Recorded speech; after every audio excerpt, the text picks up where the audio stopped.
Neuralink's blind sight. Elon Musk just made a bold claim.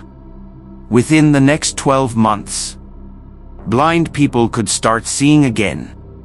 And no, this isn't science fiction.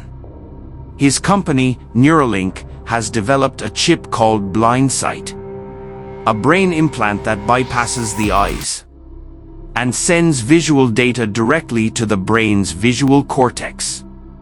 Even people born completely blind could now experience sight for the first time ever. At first, the image will look like a low-resolution video game. But this is a breakthrough. The FDA has officially labeled it breakthrough technology and approved human trials. Neuralink says the chip could be ready for humans in just 6 to 12 months. A chip that doesn't just restore vision. It could eventually go beyond human limits. This is the moment when science fiction becomes reality. Follow for more real facts.